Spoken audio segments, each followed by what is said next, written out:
This week on Midnight Blue, we present the final chapter, Al Goldstein's interview with David Allan Coe. Pussy whipped again, a fine mess I got myself in. Trying to be a buddy, trying to make a woman my friend. Pussy whipped again, blame it on the whiskey and gin. Oh Lord, I'm pussy whipped again. I took my male ego, placed it under lock and key. I swore no goddamn woman would ever make a fool of me. Then I met this barmaid and my whole damn world caved in. Heaven knows when she sucked my toes, I was pussy whipped again. Pussy whipped again, a fine mess I got myself in. Trying to be her buddy, trying to make a woman my friend. Can you imagine having a relationship with a woman who is smarter than you? Oh, yeah. Yeah, I'm not intimidated I used to be intimidated by women that were smarter than me, but I'm not intimidated by them anymore, mainly because there's not very many men that are smarter than me, let alone women, because, you know, I think I'm a very intelligent person. In fact, I think I'm a genius. You know, I mean, I'm betting my whole life, my fortune, my everything I got on David Allan Coe. I manage David Allan Coe. I book David Allan Coe. I write books about David Allan Coe. You know, everything that I do 24 hours a day relates to David Allan Coe. The self-love you have, I mean, do you really still believe that women go around dreaming that they're going to suck your cock? Do you still believe that your dick is the great gift to them? No. First of all, sex is probably the last thing ever on my mind. Food is ahead of sex? No, food neither. They have to tell me when to eat. David Allan Coe is what's on my mind. Promoting the career. You know, it's like I'm making movies, I'm a magician, I'm a ventriloquist. I mean, my career itself, I'm writing 4 books at one time. You know, I write songs, I'm doing movies, I'm doing movie scores. You know, I ain't got time. You know, one of the girls, David, my turn tonight, you know, or, you know, how about me, or, you know, I need some attention or whatever. They have to come to me.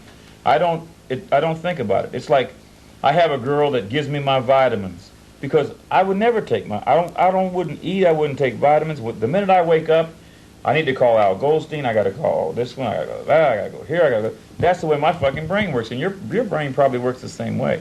Right. But you're married to one woman, right. You have a different kind of relationship. Yeah, I'm sure you don't go around thinking of sex 24 hours a day. No, food. It's food and cigars. Food and cigars. Okay. This is the kind of question that Dick Cavett would ask you at PBS. Would you go down on a woman who has the rag on? No. It's like, in my family, they call it quarantine. The girl must come and tell me when she's on her period and she's in quarantine. And it's just, you got to understand that I went to prison when I was 7 years old. I got out of prison. I had my first piece of ass when I was 27 years old. So I have no sexual experience. I don't like big-titted women. That's what I read, that you like small I like women. small-titted women, yes. I don't like big tits.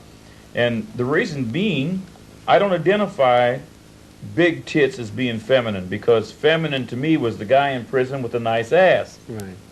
Right? So that's how I identify with femininity.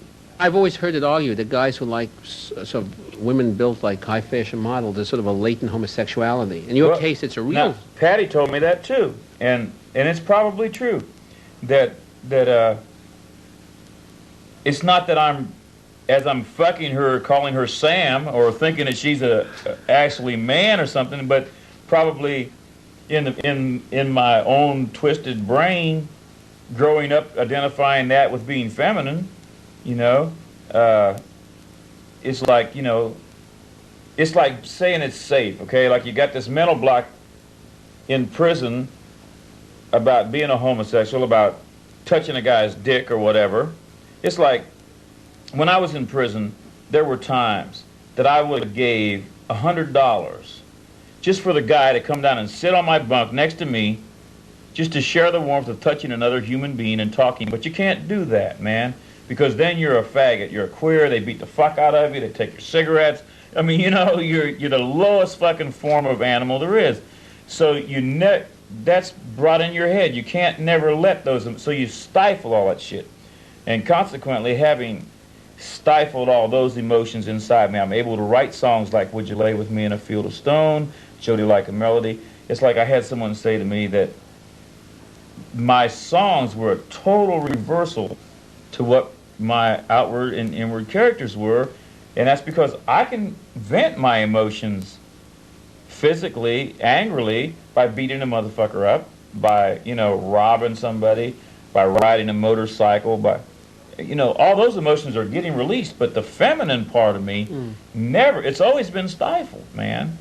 And we all have that. We all have those tendencies. We all have there's a female part of you and there's a male part of you, and we all have that. But mine were suppressed, and the only way they could be released was through my poetry, through writing.